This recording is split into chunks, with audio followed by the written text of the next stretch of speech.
بسم الله الرحمن الرحیم. السلام علیکم. نن زموږه د کلاسیفیکیشن اف فنجای کې غرنه ګروپ ته بیسیډیومایکوټا. بیسیډیومایکوټا ته موږ ولې بیسیډیومایکوټا وایو؟ هغه مطلب هغه کې یو سټرکچر جوړوي چې هغه ته موږ بیسیډیوم وایو او دغه بیسیډیوم موږ بیا کلب ورته وایو، کلب فنجای.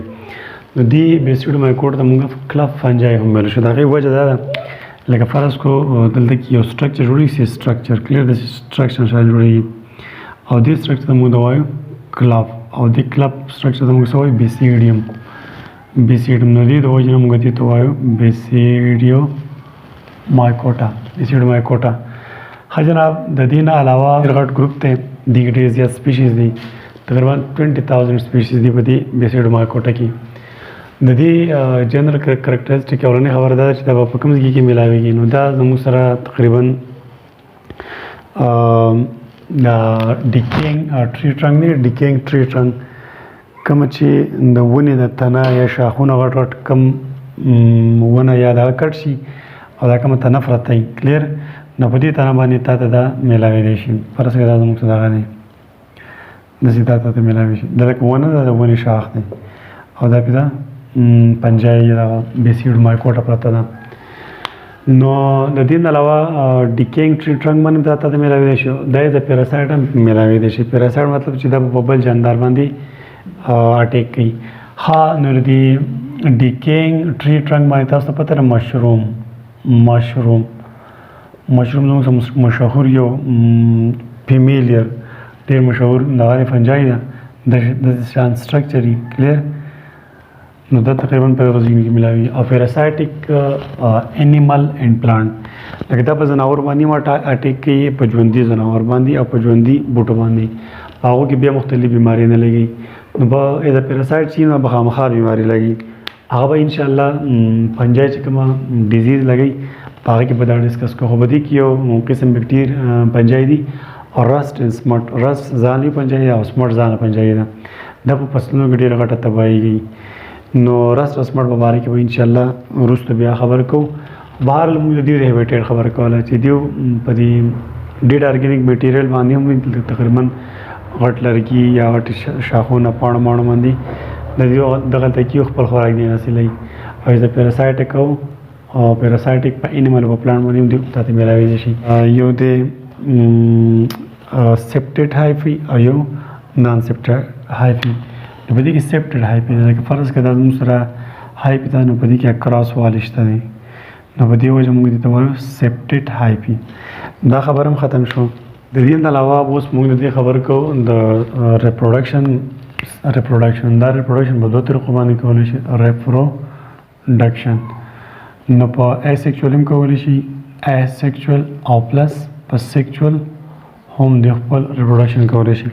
خانو د سیکچوال تر وګورئ، سیکچوال خو الریډي ما په سیکچوال ریپروډکشن ان فنجای دا ما کړی دی. هغه که څوک ځان ګوري نو په پلی لیست کې به پروت دي. لکه فرض کړه دا زموږ سره دو فنجای دي. یو فنجای ته مونږ نیګیټیو سټرین وایو او د بل ته مونږ پازیټیو سټرین وایو. نو دا نیګیټیو او دا پازیټیو سټرین دوی خپلې سایټوپلازم میلاو کړي، کلیر، دا میلاو کړي. چلو دا میلاو شوي. نو دسه دا سیپټیډ دی، نو دسه خپل نیوکلس دا رشته دی، دسه نیوکلس دی. نو دا نیوکلس مطلب دلته د اندر راغی او د دسه هم سیپټیډ خپل نیوکلس په دې کې هم شته دی. نو دغه نیوکلس دلته د اندر راغی. نو دا نیوکلس دواړه एकदम نه میلاویږي. نو دې پسې یو سټرکچر جوړ شي، یو سټرکچر کلیر، دا سټرکچر جوړ شي او دا نیوکلس پکې هم دلته را روان دی او دا بل پکې هم را روان دی، داسې به ور را روان دي. لا میلاوي شوي نه دي. دا داسې یو سټیج راشي چې دا نیوکلس او دا نیوکلس میلاو شي، دا یو سټرکچر جوړ کړي، کلیر.